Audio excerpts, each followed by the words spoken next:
Here's an uncomfortable truth. Some people shouldn't be helped. And if you keep helping them, you're not being compassionate. You're being complicit in their dysfunction. Alan Watts understood something most people refuse to face. Sometimes the kindest thing you can do is absolutely nothing at all. Sounds harsh, right? But what if I told you that your help is actually preventing real growth, enabling destructive patterns, and draining you in the process? There are 6 types of people who will bleed you dry if you let them. And right now, you probably have at least one in your life. Maybe it's a family member, maybe a friend, maybe a coworker. You've been conditioned to believe that helping them makes you a good person. But here's the reality. You're not helping, you're enabling. In the next few minutes, I'm going to show you exactly who these 6 dangerous types are and why you need to stop helping them immediately. Not just for your sake, for theirs too. Because real compassion sometimes looks like saying no and letting people face their own consequences. If this resonates, hit that like button and subscribe to support the channel. We're creating content that cuts through the superficial feel-good nonsense and delivers real wisdom. Now let's dive into the first type of person you must stop helping. You've been lied to your entire life. Society's fed you this beautiful fairy tale that being a good person means always being available, always saying yes, always extending a helping hand. It sounds noble, doesn't it? But here's what nobody tells you. This compulsive need to fix everyone around you isn't compassion. It's a trap. And you're not just caught in it, you're building it stronger every single day. Alan Watts understood something most people refuse to face. Sometimes the kindest thing you can do is absolutely nothing at all. Think about it for a second. When you rush in to save someone from the consequences of their own choices, what are you really teaching them? You're telling them, loud and clear, that they don't have to grow up. That personal responsibility is optional. That someone will always be there to clean up their mess. You think you're being noble, but you're actually stealing their chance to learn, to adapt, to become stronger. It's like watching someone struggle to break out of a cocoon and thinking you're doing them a favor by cutting it open. You've just created a butterfly that can't fly. The truth is, this whole always help everyone philosophy isn't about them at all. It's about you. It's about how you want to be perceived. It's about avoiding the uncomfortable feeling of watching someone struggle. It's about the little dopamine hit you get when someone calls you their savior. But here's the harsh reality. Enabling behavior dressed up as kindness is still enabling. False compassion that prevents growth is still false. And the person you're really hurting most might be yourself. We've confused helping with interference. Real help empowers. Real compassion creates space for others to stand on their own feet. But what we're doing, we're creating dependency. We're breeding weakness. And then we wonder why certain people keep falling into the same patterns, making the same mistakes, demanding the same rescues. The answer's uncomfortable but necessary because we keep showing up with a safety net. They never have to learn how to not fi safety net. They never have to learn how to not fi safety net. They never have to learn how to not 5 inch. But there's something even more dangerous hiding in plain sight. You know exactly who I'm talking about. That person in your life who's always got a dream, always got a plan, always got an excuse. They'll talk for hours about what they're going to do, but when it comes time to actually do it, crickets. And somehow, mysteriously, you find yourself doing their work for them. You're covering their rent, handling their responsibilities, making their phone calls. You tell yourself you're just helping them get on their feet. But let's be honest, how long have they been getting on their feet now? The chronically lazy have mastered an art form that would make Machiavelli proud. They figured out that if they just wait long enough, make things uncomfortable enough, somebody, probably you, will step in and solve it for them. They don't need to develop discipline or work ethic when they've got you playing the role of their personal life support system. And the brilliance of it? They've convinced you that if you stop helping, you're the bad guy. You're the one to buy. You're the one to buy. You're the one to buy. You're the one to buy. You're the one to buy. Never mind that their time of need has lasted 5 years. Here's what Alan Watts would tell you. Nature doesn't work this way. A bird doesn't fly because its mother kept carrying it forever. A tree doesn't grow strong because someone shielded it from every breeze. Struggle is the mechanism of growth. When you remove all struggle from someone's life, you're not helping them, you're stunting them. You're creating a permanent child in an adult's body. They'll never thank you for it because deep down they know they've become dependent, and that knowledge breeds resentment. Stop doing for others what they should be doing for themselves. It feels cruel at first, I get it. But there's a world of difference between helping someone who's genuinely trying and doing everything for someone who's decided trying is optional. The chronically lazy aren't looking for a hand up, they're looking for someone to carry them. And if you keep volunteering for that role, don't be surprised when they never learn to walk. But laziness isn't the only z only owns so isn't the only z only owns isn't the only so. This one's tricky because suffering is real. Pain is real. But there's a specific type of person who's turned their pain into a career, their trauma into an identity, and their victim status into a weapon. You've met them. Everything that goes wrong in their life is someone else's fault. The universe is against them. Life is unfair, specifically to them. And every conversation somehow circles back to their endless catalog of grievances and misfortunes. What makes the professional victim so dangerous is that they trigger your natural compassion.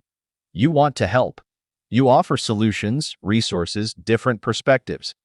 But here's the pattern you need to recognize. They reject every single solution you offer. There's always a reason why it won't work, why they can't do that, why their situation is uniquely impossible. Because here's the secret, they don't actually want solutions. Solutions would mean giving up the identity they've built their entire life around. Solutions would mean taking personal responsibility and trying to change. Alan Watts talked about the ego's attachment to suffering, and this is it personified. The professional victim has discovered that suffering gives them power. It makes them special. It gives them a reason to demand attention, sympathy, and resources without ever having to grow or change. They've weaponized their pain, and you're the target. Every time you engage with their drama, you're feeding the very thing that's keeping them stuck. You think you're being compassionate, but you're actually enabling their self-destruction. The hard truth? Some people love their chains more than they'd love their freedom. You can't save someone who's built their entire identity on being unsavable. You can't fix someone who's invested in staying broken. And the moment you realize this, the moment you step back and refuse to play the game anymore, they'll do exactly what you expect. They'll make you the villain in their story. They'll add you to the list of people who abandoned them. Let them. Because there's an even more insidious type of person waiting in the wings. They don't show up with fangs or a cape, but make no mistake, they're draining you dry. You know this person. After every interaction with them, you feel exhausted, depleted. Like someone reached inside your chest and turned down your life force. It's not coincidence. It's not your imagination. Energy vampires are real, and they've identified you as a reliable food source. Here's how they operate. They dump their emotional chaos on you without permission or boundaries. Every conversation is a crisis. Every text message is an emergency that requires your immediate attention and emotional labor. They call you at midnight with problems they could have handled themselves. They show up unannounced when you're busy because their needs always take priority.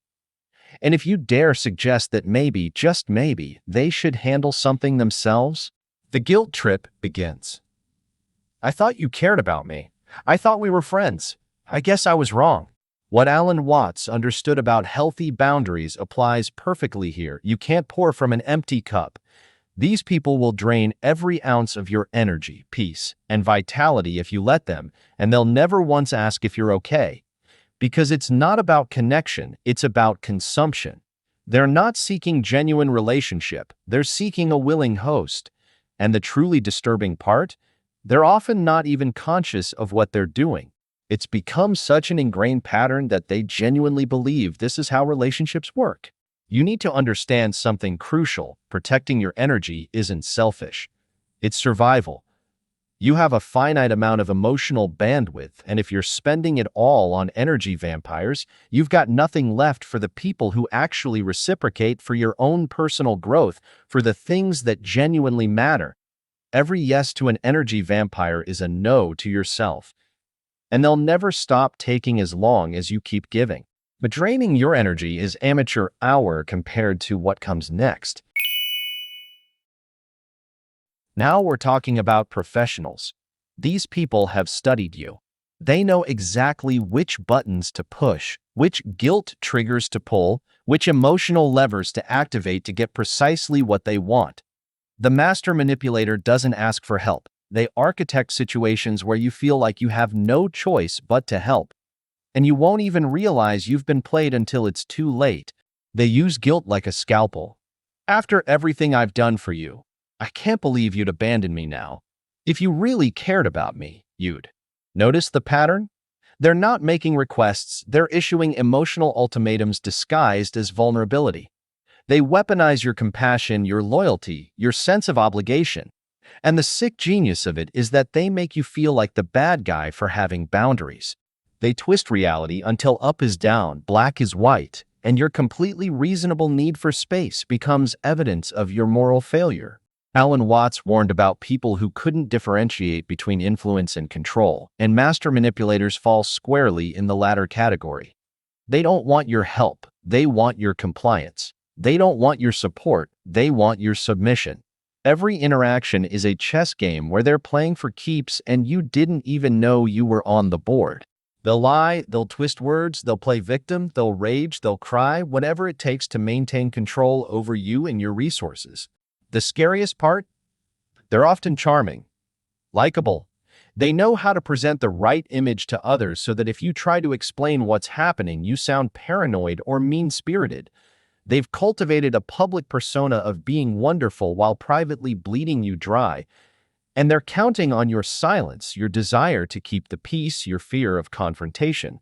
Breaking free from a master manipulator isn't just about setting boundaries. It's about recognizing that you're in a psychological combat zone. But even manipulators have competition for the title of most dangerous person to help. This person's life is a never-ending disaster movie, and somehow you've been cast as the rescue team. Again, there's always a crisis, always an emergency, always some dramatic situation that requires immediate intervention. Lost their job, again. Got evicted, again. Car broke down, again. Relationship imploded, again. And every single time they need you to drop everything and save them. Sound familiar? Here's what you need to see. Chaos isn't happening to them. They're creating it. These aren't victims of bad luck. They're architects of dysfunction. They make impulsive decisions, ignore obvious consequences, burn bridges with alarming regularity, and then act shocked when everything falls apart. The Perpetual Chaos Creator has learned that crisis is an incredibly effective way to get attention, resources, and control over other people's time, and das time and da all over other people's time, and dalens or sabotages time. As long as they're in freefall, you're too busy catching them to notice that they jumped off the cliff voluntarily. Alan Watts talked about the difference between flowing with life and fighting against it constantly, and chaos creators are always fighting. They're addicted to drama because calm stability feels like death to them. They sabotage anything good in their lives because on some level, chaos is familiar, predictable, comfortable. And your role? You're the safety net that makes their self-destructive behavior possible. Every time you rescue them from consequences they engineered, you're giving them permission to do it again. You're teaching them that actions don't have consequences as long as they can call you. Stop being their emergency contact. Stop being their backup plan. Stop being the reason they never have to face the full weight of their own choices. Yes, it feels heartless at first. Yes, they'll escalate the chaos to try to pull you back in. Yes, they'll make you feel guilty for abandoning them in their darkest hour. But here's the truth.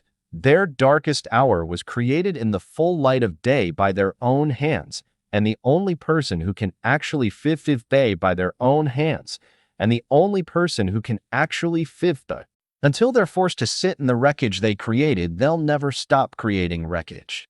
And speaking of people who never take responsibility,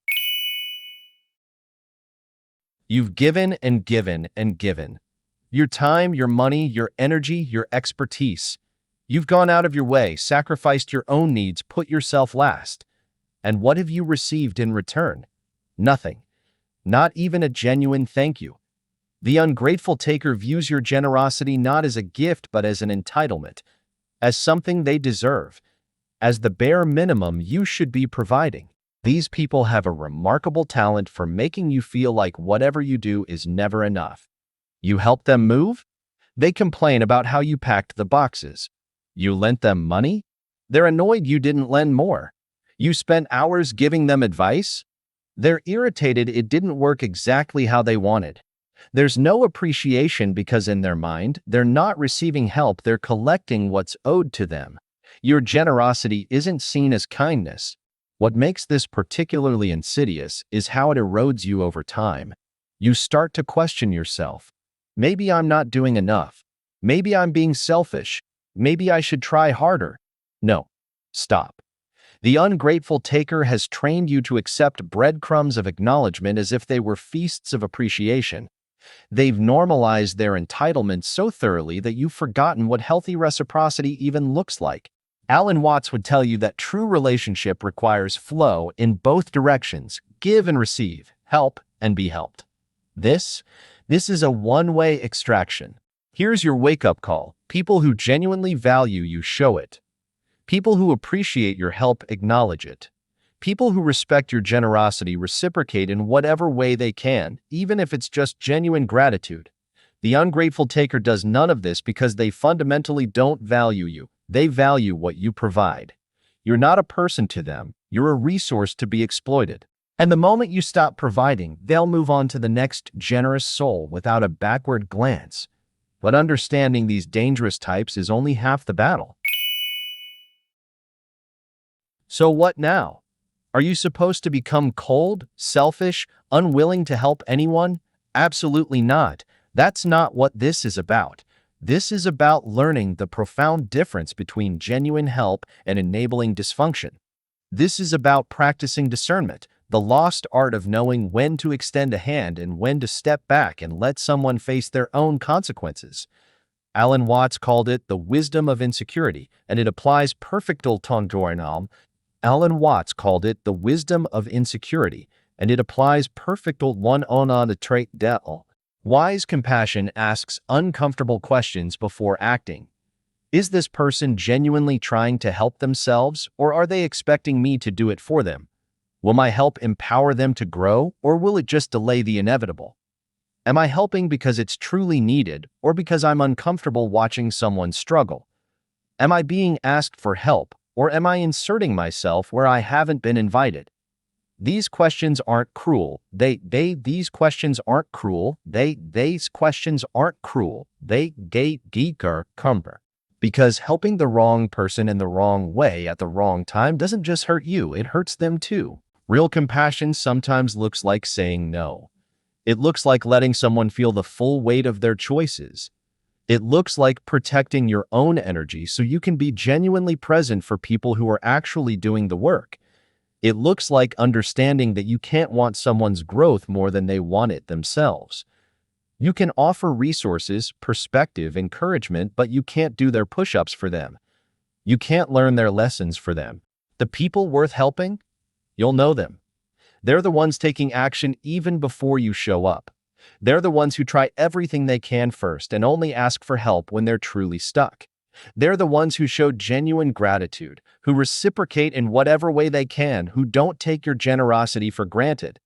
They're the ones who use your help as a springboard, not a permanent crutch. Those people? Help them all day long.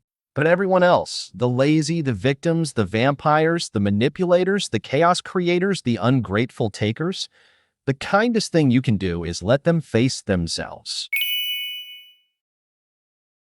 So here we are. You've just walked through the 6 types of people who will drain your life force if you let them. The chronically lazy, the professional victim, the energy vampire, the master manipulator, the perpetual chaos creator, and the ungrateful taker. And if you're honest with yourself, You recognized at least one person in your life, maybe more than one.